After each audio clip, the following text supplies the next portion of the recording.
What is good, YouTube? This is your boy, Aaron. It's Brian. And this is the Courtside View Podcast. And they're back today. We're going to talk about the NBA, but it's March Madness season, so let's talk about March Madness. The first round ended yesterday, so now we're in the second round today, but I want to just talk about a little bit about the first round, and we'll get a little bit to the second round.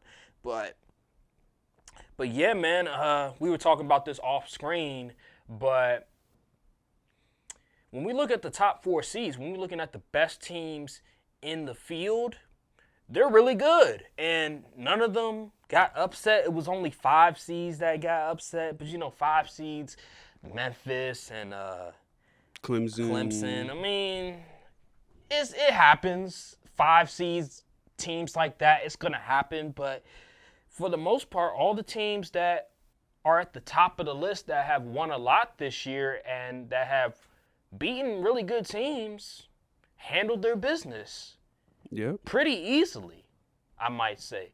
And I just think that this year, the talent pool is just too good for the top 4 seeds, in my opinion. And a lot of these low-ranking schools are going to have a tough time beating these teams. Now, we'll see in the second round, but it wasn't the greatest first week, I will say. It wasn't the greatest. It was kind of underwhelming. Yeah. It was very underwhelming because the teams from 1 to 4 are just so that good. Yeah. So, what was your thoughts on the first round? You obviously just said it, but like any other thoughts that you feel from watching it, or at least that you heard of so far? I mean, it was just all right. I wasn't really super locked in because a lot of these games were just blowouts. And the close games that did happen, I wasn't watching those ones. I was like trying to watch like the top teams play for the most part. Like I wasn't watching Michigan and San Diego, honestly.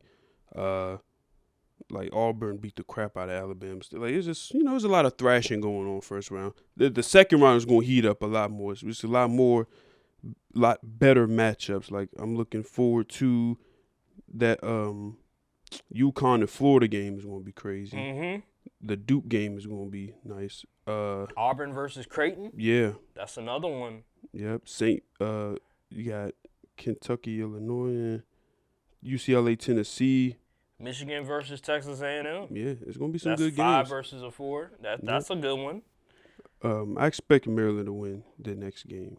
Yeah, they better beat Colorado. Oh my gosh, I'd be so mad if they lost to Colorado. I'd be heated. I'd be very heated because this is one of their more talented teams. Yeah, they got past 10 years. They arguably have the best starting 5 in the country. It's just that bench kind of sucks. Yeah, the benches. But they had some production from the bench last game. They had a little bit of production, but I do expect them to win this game. It's just when it comes to Maryland, they have all the scoring. They have all the shooters. It's just that offense at times can be a bit predictable because they don't run a whole lot of plays in that offense. It's just like pick and roll, and that's really what it is, and they just figure it out themselves. Cook him offense. Yeah, that's a lot of it is just cook you offense. It's not a lot of movement. It's a lot of dudes standing around, but they're able to get away with it because they're that talented. Yeah. And they also can play defense, too. Like, they're a pretty good defensive team. They got to get that rebound in. They got to rebound, though. They do have to rebound. But I will say that out of all the teams in the country, what they're so great at is that they have versatility on offense. They have the rebounder, they have the bigs, and they have the guards. So that's what makes them so dangerous is that they can shoot. They have guards that are 3-level scorers, and they have bigs, and they have one of the top freshmen in the country that is so versatile offensively. He can dribble, he can pass, he can score, he can shoot. I'm talking about Derek Queen. Yeah. And then you have Julian Reese, the brother of Angel Reese. He does a lot of the dirty work. Yeah, he can does. score a little bit in the post. They just have a lot.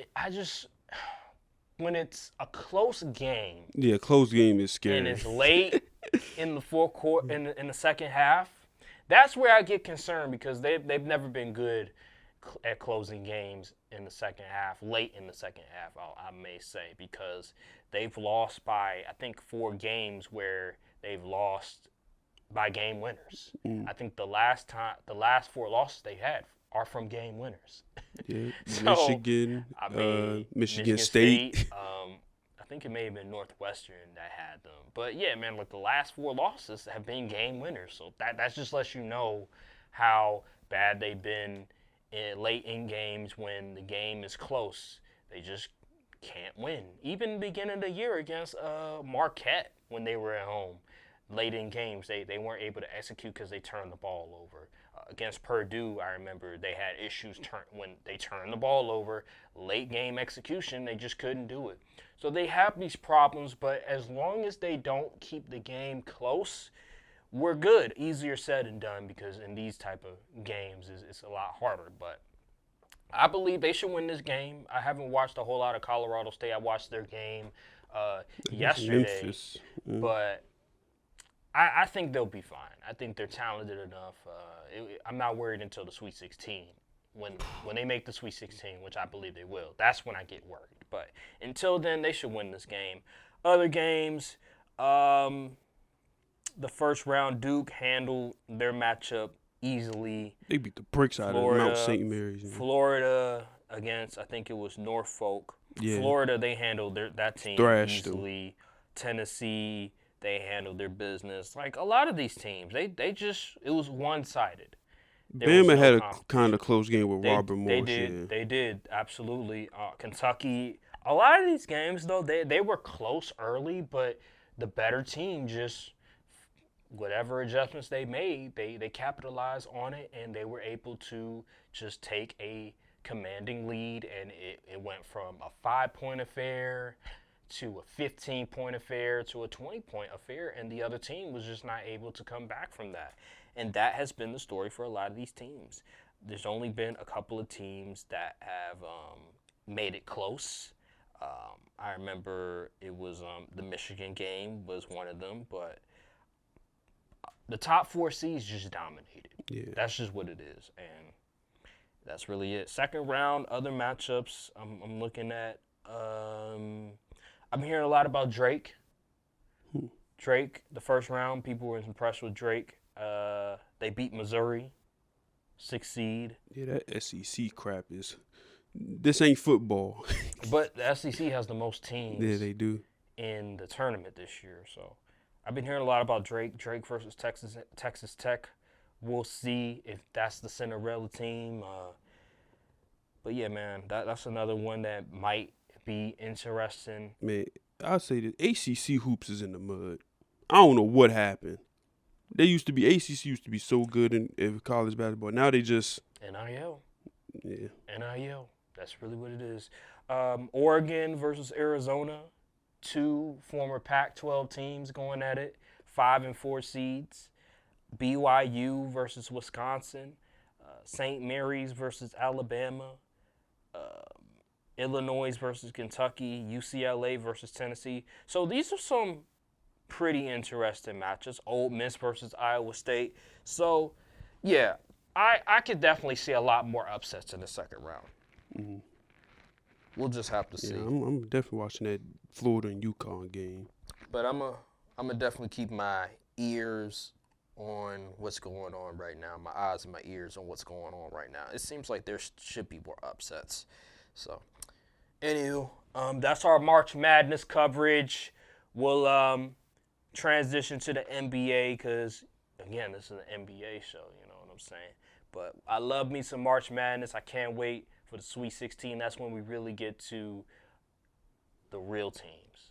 So let's move on. I want to talk about Cade Cunningham. We talked about him months ago, but I was watching the Heat versus Pistons game. And this was some days ago. It was on ESPN, and it came down to the wire, and Cade Cunningham made a game-winning 3 off the glass, by the way, at the top of the key, which is very impressive.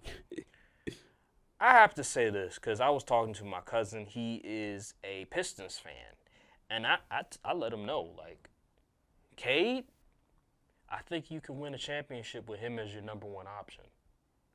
I think he's that good. I think that Cade's talent and what he can do on the court is so valuable for a team that one of these days, I give it a year and a half, he's going to be in MVP conversations. I'm telling you, I think he's already a top 15 player.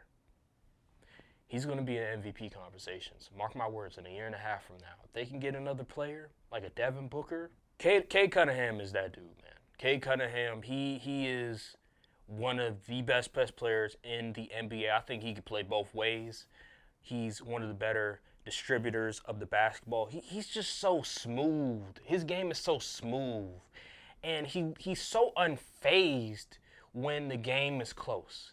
It doesn't seem like the spotlight phases him. And that's dangerous. When you have a guy that's so unfazed about the amount of attention that he gets, the spotlight, the fact that it was a nationally televised game, the fact that the team could have potentially lost to the Heat and he was able to get his team back in that game and win that game, that just lets me know that he's 1-1. He's one of those dudes, and he's going to be one of the best players in the NBA. He's going to be a top 5, top 10 player in a year and a half from now. He's going to be in an MVP conversation. Mark my words, because he's that good.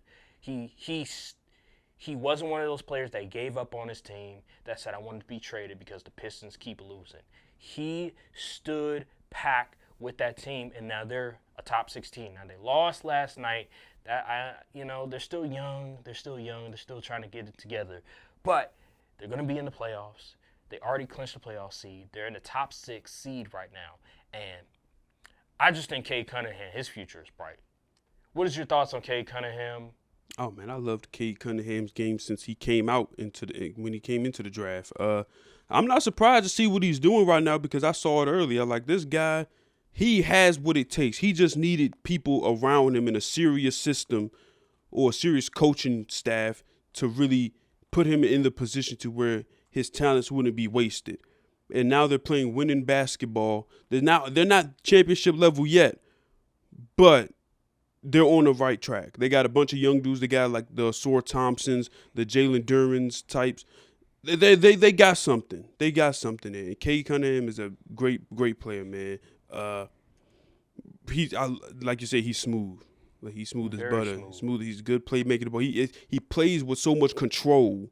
Like, you'll never really see him do stuff that's like, whoa, what are you doing? Like, he plays very controlled. He feels like he knows exactly what he wants to do every single possession. He's not just winging it out there. I really like Cade Cunningham's game. As far as your point with, you said you can win a championship with him as your number one guy. Yeah, I think he's that good. I do believe in his talent. The reason I have pushback on it is not because I don't think it's possible. It's just what the history has shown us. The teams, I'm going to go since 2000. Since 2000, teams that have won championships when the guard is the best player on the team, D-Wade in 06, Kobe with the Lakers, Steph Curry on the Warriors. And that's it. Okay. That's 3 teams, and all 3 of these dudes are Hall of Fame players. I think Cade has the talent to be on that level. But these are generational dudes. And so it's incredibly difficult. Incredibly difficult. You would have to put a hell of a roster, like something like OKC does. I think Shea will probably break that cycle and be the first guard that's not Steph Curry to win, be the number 1 option and win a ring. But it's going to be hard. You're going to have to put a crazy roster around him in order to make that happen. Like you said, Devin Booker, I think that would help tremendously. I think if you could get like a Devin Booker, maybe get some more depth, some really good role players, I think he could get it done. Mm-hmm. But I'm saying you're going to have to put a crazy roster. You're going to have to get a really solid forward too. This is why I agree. I think overall, a lot of these players, they're going to need a really, really good roster to win in this league. With Cade, you didn't mention Luka Doncic because he's a point guard. He's 6'7". Cade is 6'6". I was about to say, Cade is like a bigger guard. So. And you know why I'm bringing up Cade is because when I watch Cade, he mirrors a little bit of. He has a little bit of Shea. He has a little bit of Luka. He has a little bit of every good guard in this league, in my opinion. A Trae Young, like all these dudes that are ball dominant, that are smooth, like their game is very smooth, great distributors of the basketball. He mirrors a lot of them. And that's why I say I think he is a dude that you can build around and win a championship. He has the measurables. He's tall for his size, and I think he's not a cone on defense. I think he can actually be a really good defender in this league. He's not a liability on defense. He has great instincts as a player. I just believe in his talent. I believe he's really good. I think he has good athleticism for his size. He's not too slow. He's not too unathletic. Like, I think he just is good enough at everything. He's becoming better as a shooter. He's shooting 46% from the field, 35% from the three. He could be a little bit better, but I think that's still decent for his age as of right now. But man, like, just a year and a half from now, if they can get him a Devin Booker, he's going to be in the MVP conversation. I don't care what anybody says, because that's how good he is. He just reminds me so much of the great, tall point guards in general in this league that have been successful. The Lucas, the Shays, you name it. I believe he's just in that mold right now. And the dude is fantastic, man. What he did against the Miami Heat in that fourth quarter, I was super impressed. He is somebody that he's gotten some attention, but I believe in a year and a half from now, we see the Anthony Edwards, we see the Lucas, we see the Shays, we see all these dudes that have gotten a lot of love and attention and that have been on commercials. I believe a year and a half from now, we're going to see more of Cade Cunningham on commercials. We're going to see Cade Cunningham on more discussions on ESPN, on different networks, because that's how good he is. I believe the NBA should definitely invest more into Cade Cunningham because, man, he's coming. He's like when Jay-Z said about 50 Cent, when he told his people, like, hey, put out your albums right now because 50 Cent is coming. When he's coming, we're going to have to wait like a year or two. Cade Cunningham is coming. Pause. He is going to destroy the entire conference a year and a half from now. I'm just telling you all right now to be aware, to be ready, because Cade is getting close. He's arguably the best guard in the East right now. Him and Trae Young. And Trae Young is underrated as hell. Yeah.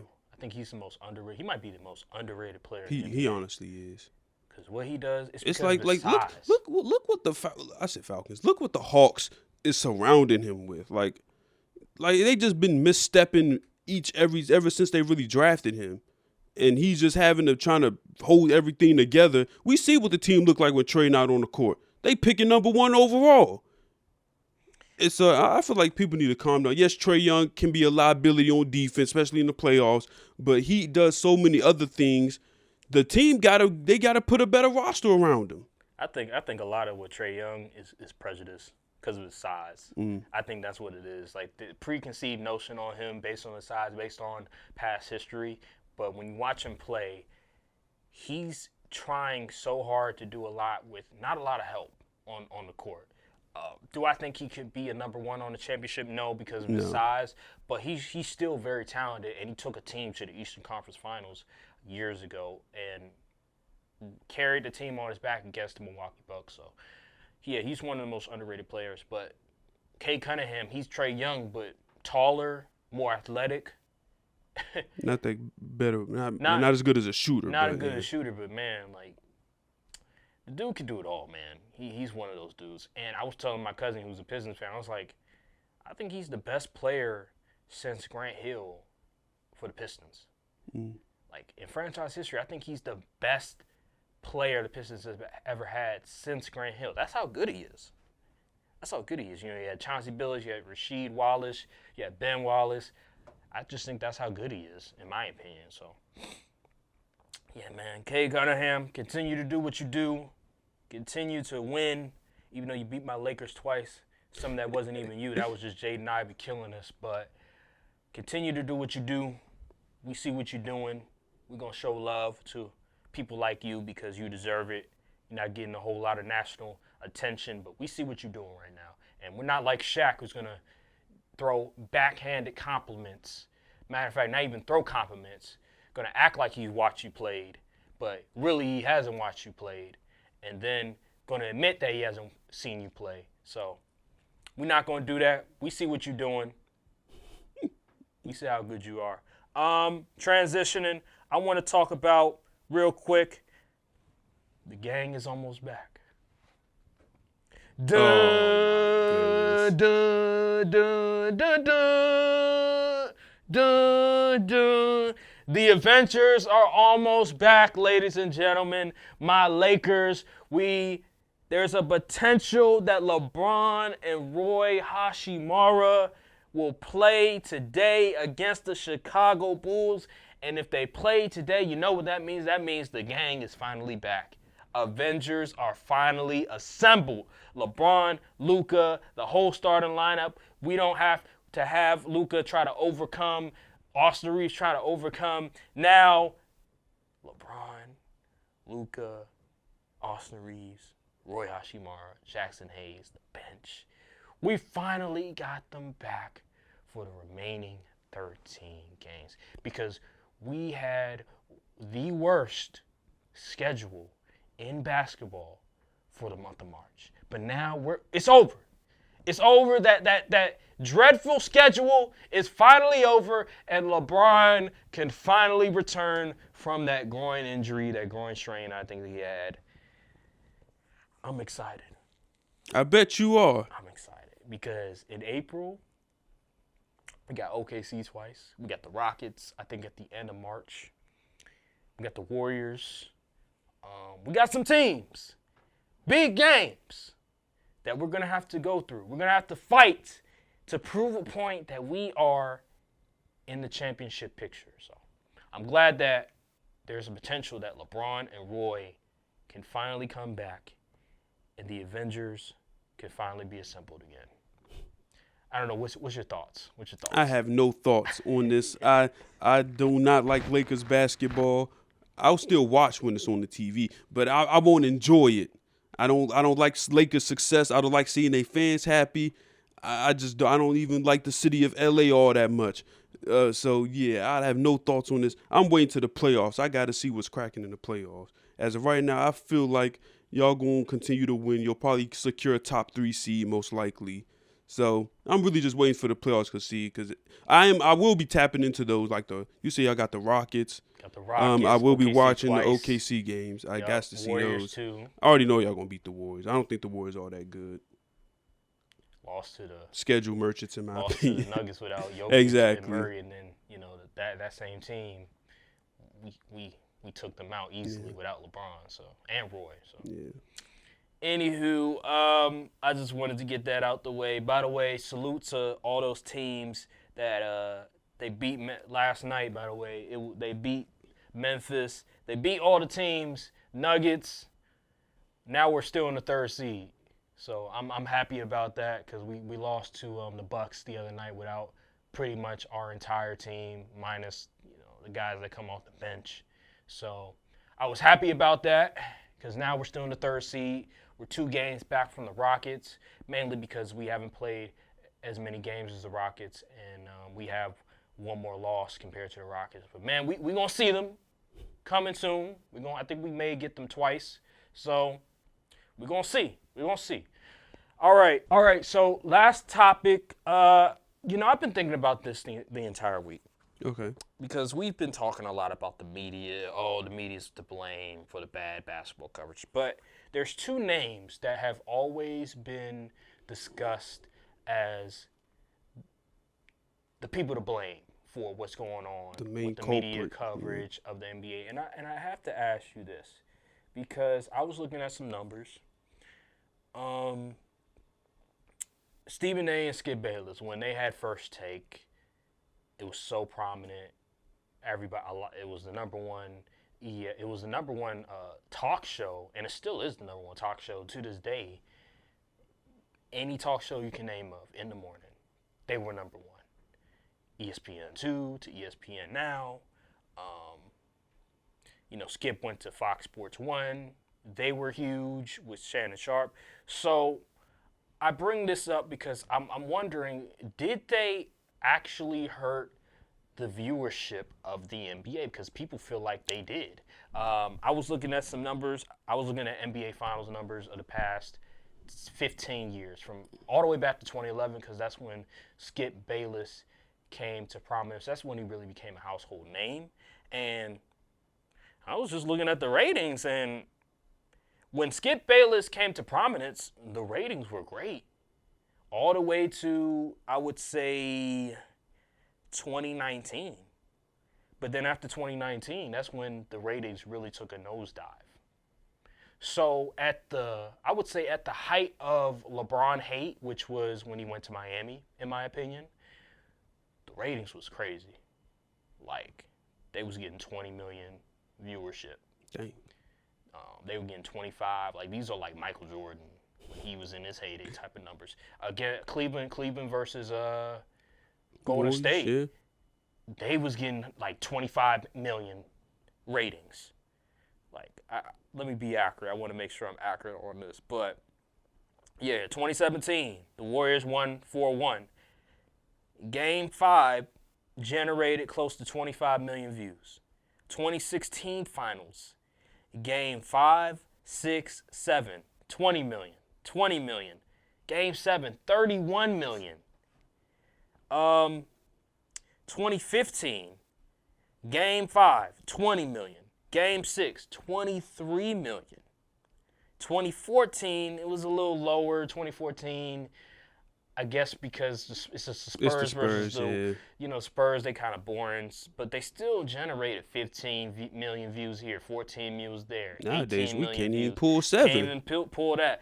2013, it was 14 million views, 16 million views, 20 million views. Game 7, 26 million views. 2012, 16 million views, 15 million views, 17 million views, 18 Can you correlate those numbers with the day League Pass got implemented? What the year League Pass was implemented? I don't know when League Pass got implemented. I'm going to look it up. But I do remember League Pass being around 2012. So I don't know when League Pass got implemented, but League Pass was created in 2006. Okay. I want to see when the modernized. Like the whole streaming aspect of it. But regardless, what I'm getting at is this was around. The app came out in 2022. Okay. So what I'm getting at is this is around the time, when the ratings were high, this was around the time where Skip, Stephen A., they were the biggest. They were having the craziest debates. They were making the craziest sort of narratives about LeBron, about certain players and stuff like that. And yet the viewership for the finals was still at an all-time high. So I'm wondering, why did the viewership go down? Is it because of Stephen A. and Skip? Because I always hear people say that they're the reasons why NBA coverage, NBA viewership is down. So I'm wondering with you, what do you think it is? Why did the viewership go down? Is it because of Stephen A. and Skip? Were they the blueprints of it all? What happened? Why? I know it's easy to blame the talking heads for this as the sole perpetrator. I'm blaming the NBA itself for the lack of viewership nowadays. I feel like they got too comfortable relying on LeBron James in the Golden State feud in the final series. So once that ended, the viewership tanked. Then the next year they had the bubble, and then they had but then people wasn't really watching basketball like that during the 2020 season, the bubble and all that stuff. So I kind of give them a pass on that. They tried to make something happen. They at least gave us some good basketball. They had around in the bubble, the numbers were bad. It was 7 million, 6 million. Yeah. And then the next year, it went up a little bit. You know what I'm saying? It went up a little bit. It went to 9 to 12. But that's still not relatively similar to what the numbers I told you earlier before the pandemic.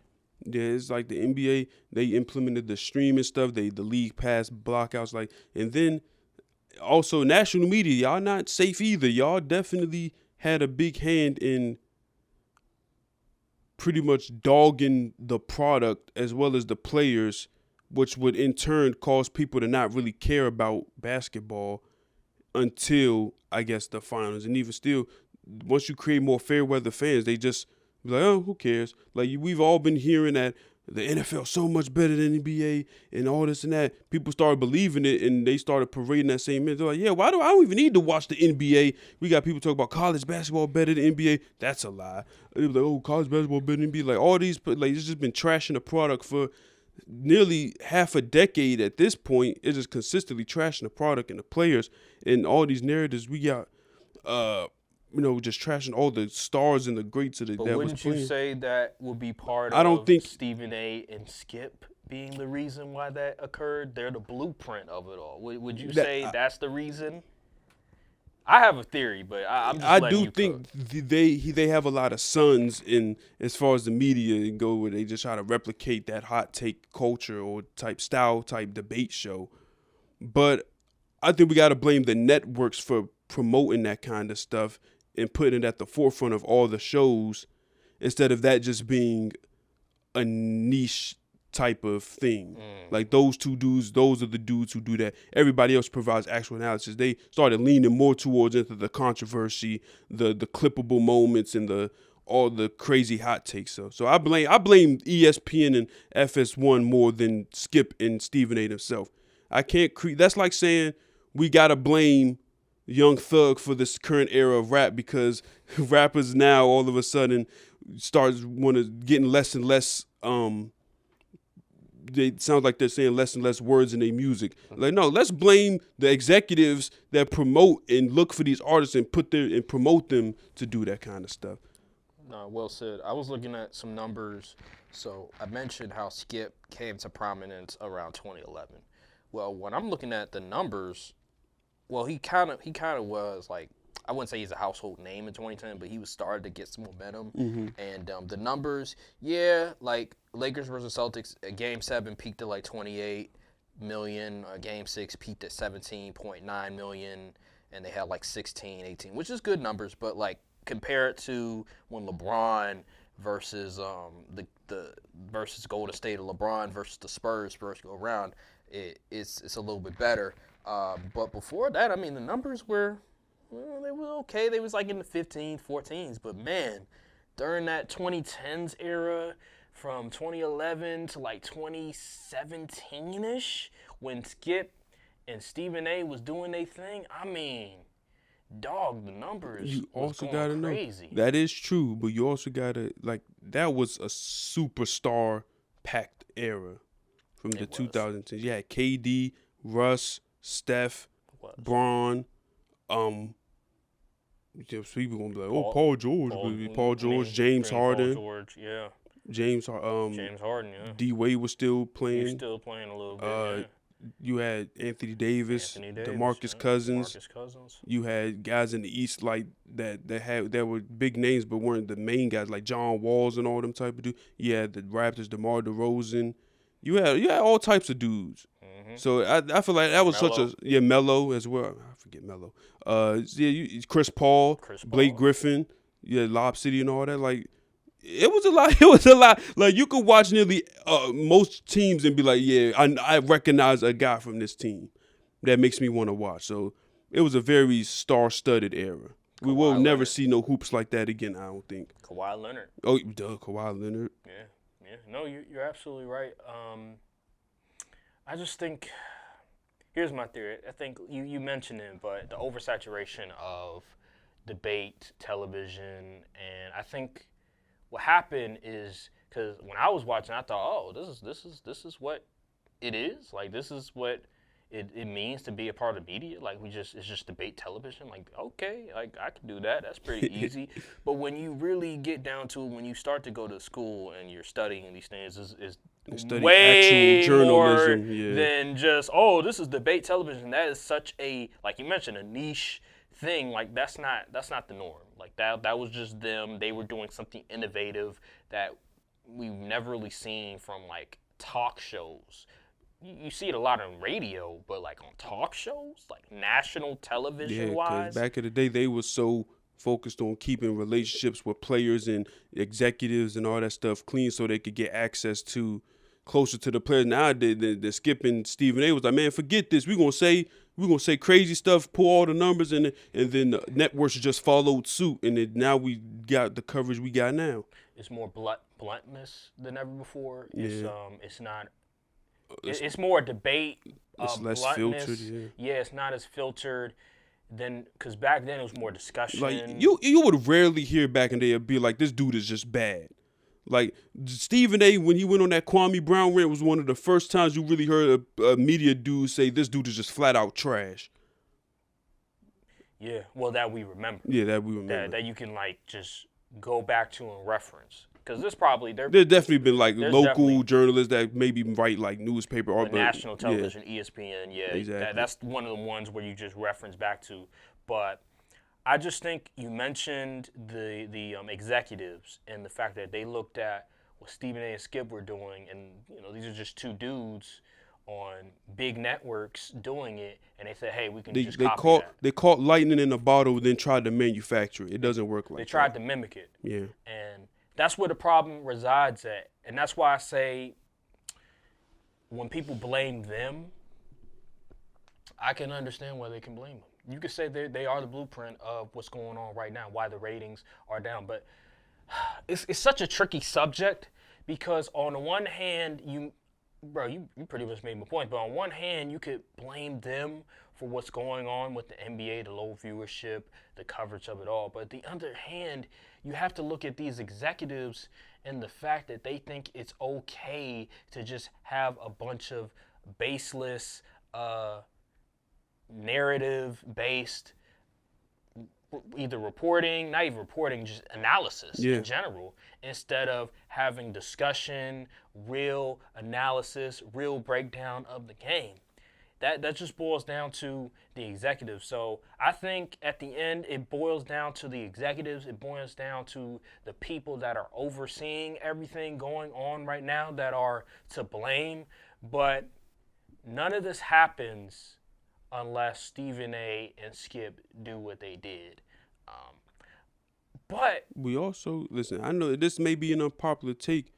We got to blame the viewers too, because y'all was watching it. We was watching it. Hey, you know what's but what's we was kids though. We was in high school, middle school, so we ain't really know better. It was grown adults watching that stuff and taking them type of rhetoric and narratives as bond. And they started parading and repeating the same stuff. We got to put some responsibility on them. You know what's crazy though? Like, I ain't gonna lie, there's nothing wrong with hate watching. I don't think that's what drives the viewership, and I ain't gonna lie, I was hate watching on a lot of these games, but I was interested in the storyline. It's like WWE, where you have heels and baby faces, and you look at this team and you look at them like they're the heel, like they're the villain, and you're just watching them to hate on them. And I don't think that there's nothing wrong with that, because you had the bad boy Pistons, you had the Boston Celtics, maybe even the Lakers, depending on your own perspective. But I don't see no problem with that. And what Stephen A. and Skip did was, they were out of line on some of the things, calling players out of their names, but they did bring some type of excitement to a game. Like me at the time, I hated on LeBron. I ain't gonna lie, I wanted him to lose. But and a lot of that is because of his fans. Like, I could not stand his fans. So Stephen A. and Skip, they gonna bring this sort of thing where they looking at LeBron like, yo, you not clutch, you ain't do this and stuff like that. Brick. People comparing you to Michael Jordan. Hey, I was with them. I was with them at that time, and I would watch LeBron. I would watch Cleveland just because I'm be hating on them, and that drive viewership. And another teams, they was actually, although they weren't giving great analysis or breakdown, they was talking about other teams as well. They were talking about other players. I remember they talked about John Wall one time. Oh, Damian Lillard too. They talked about Damian Lillard. Like, they were talking about these Kyrie. They was talking about all these different players because, again, the NBA built up these players. Yeah. They made them household names. They made it to where people care about them. Where I think it went wrong is they kept talking about the same player over and over and over again, and it got redundant. People got tired of hearing it. So, Kyrie Irving, when they started talking about stuff off the court, that's when things started to get bad. So, like, they used to be hating, but they'd be hating because they on the court, like what they doing on the court. But when it started getting to the load management stuff, the vaccine stuff, when it started to get to a lot of things that are happening off the court, and every single day they're talking about the same player for 30 minutes, just chastising them, condemning them for whatever they did, that's when people felt turned off, and they're saying, oh, here's the load management. Oh, these players don't care about this. These players don't care about that. And I believe that hurt the viewership of the product. Absolutely. I believe they had a hand in that. Because I remember when it first started, it was the Spurs with Tim Duncan, Manu Ginobili. It was on national TV, and it was unheard of. They just said, go home, rest. Fly a plane and rest. And Stephen A. Skip condemned Greg Popovich and the Spurs for doing it. And then LeBron later on with Cleveland, he sat out a couple of games. He just rest. I think it was called rest, just rest back then. Yeah. And Stephen A. Skip highlighted that. And then after that, it just Pandora's box.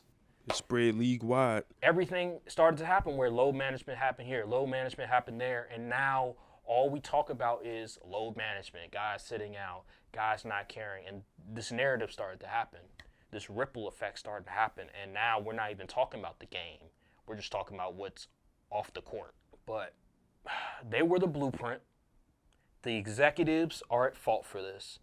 And I just don't, like, what could the NBA do? What could they have done to elevate the game? Because I feel like the media are the ones that elevate these players, not the game, not the league itself. Like, what could they have done? They could have done a few things. One with the TV deals and all that stuff. A lot of times you can't even see the up-and-coming players because they're not on national television. And you got to pay for League Pass. And then you pay for League Pass, you won't even be able to watch the local games because of blackouts, because of TV deals. So it's just like the All-Star game products that doesn't help. No one cares about the rising stars no more unless you really watch the league. It's just, man. Because I'll say this, because do you... Also, at first, I didn't understand the term ring culture. I was like, the whole point of the playing is to win. But now I'm thinking about, I had to really sit back and think. I'm like, well, they kind of have a point as far as ring culture kind of ruined the sport. Because think about it, back in the 2000s and even before then, you would hear about all of these dudes. Like T-Mac versus Kobe was a real debate. But nowadays, you wouldn't be able to get away with that debate because Kobe has the rings. So no one's going to even entertain the idea that T-Mac as an individual could be close to Kobe as an individual player. But no one cares about that if you try to bring it up because Kobe has the ring. So this is non-discussion. And that really started creeping up when a certain player got close to Michael Jordan in ring count, LeBron James. And honestly, now that you put into that kind of perspective, it's like, okay, that makes sense. Because nowadays, first thing people want to talk about, bring up his rings. You mention a player, even they starting to even go back in time, back in the days before we was even born, for players like, oh, you can't compare, they don't even got no rings. Like, well, dang. Well, what about the individual skill? Like the player, like, so yeah, I think that also the media's emphasis on this person ain't valid because they haven't won anything definitely shifted the tides of how the game is covered and how the players respond to that type of narrative and stuff. I was just looking at the 2010s and the fact that the ratings were at an all-time high during 2011 to 2018. And we talk about these players. We talk about the amount of talent during that era. I just think the coverage, the way that we looked at these players was completely different than the way we look at these players now when they're covered. The media covers them. And because of debate, again, now there's more just that style, that first take, undisputed style of television where everything is debate now. We have more player-centric coverage. A lot of players are now in these shows, and they're not doing as much research as a journalist as somebody like that would do. So it looks like they're hating. It looks like they're just going off of when they were in the league, how it's supposed to be. Lou Williams, for example, or a Shaquille O'Neal is a great example. Charles Barkley, those type of people. Brandon Jennings. Brandon Jennings. I just think the way the game is covered has completely hurt the viewership of the NBA because They people started aren't excited to want to watch the game. You have to pitch. It's a pitch. You're pitching people to say, hey, you should watch this game because X, Y, and Z. Even before they click on the game, like, why should I watch this game? And then I'm watching the game. It doesn't matter how bad it is. It's just, here's the reason why you should watch this game.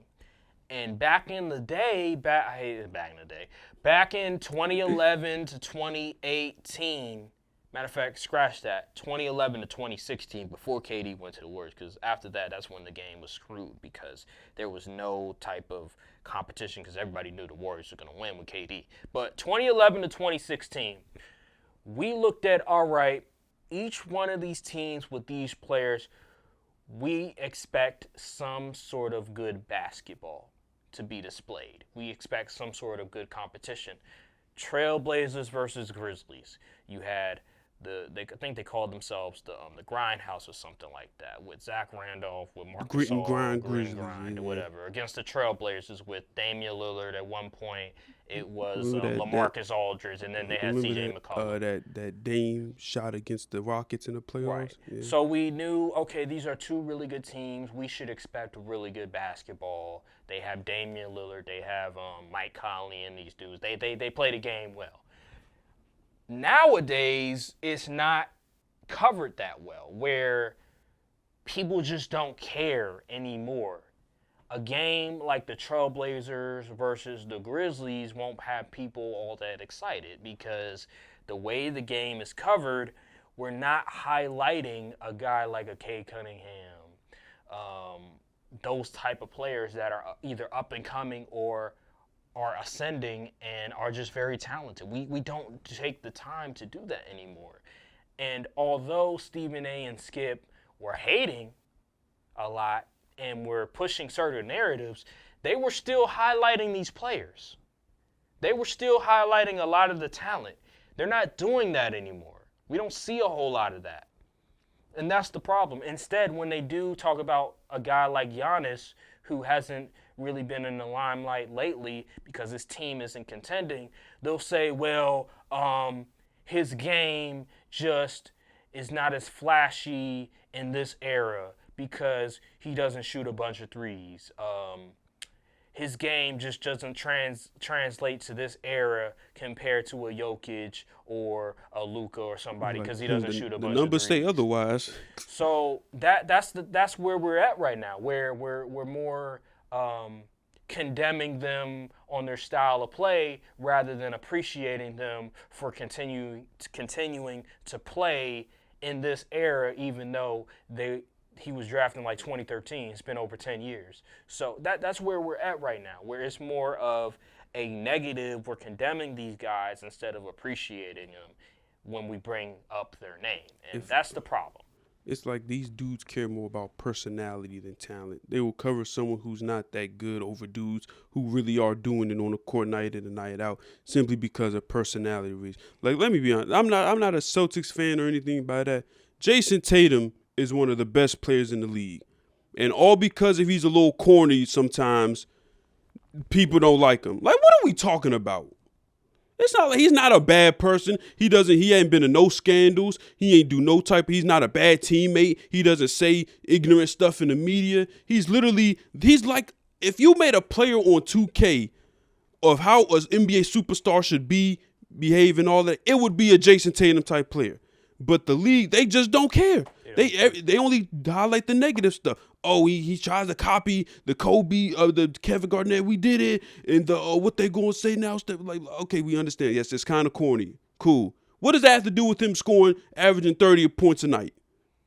I think Twitter is too much of an influence to a lot of these networks. I agree. I believe that they rely so heavily on what's going on Twitter, when Twitter only makes up maybe 10% of what's actually going on in the world. So I think if the networks just stop relying so heavily on social media and actually just came up with their own ideas, fresh ideas from other folks in the network, I think it will grow a lot better. I think there will be a lot more media coverage because a lot of their talking points come from social media. So I think social media has played a large part of why we're in this predicament, because we mentioned last week about the trolls, the Twitter trolls. To conclude this conversation, I do think Stephen A. Skip, they put out the blueprint, but they're not the main culprits.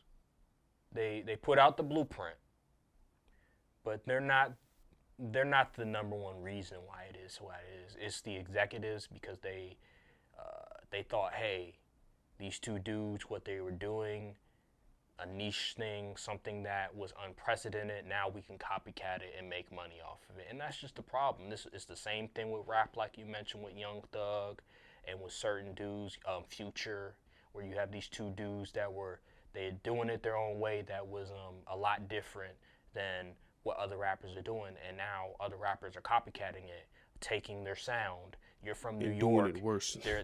A person's from New York trying to imitate somebody from Atlanta. Like, what type of sense does that make? You know what I mean?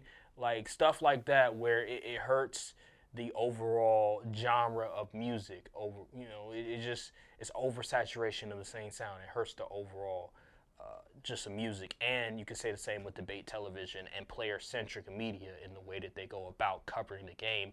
It has hurt the overall coverage and viewership of the game. And these executives are mainly to blame because they thought they could just copycat it and it will be fine.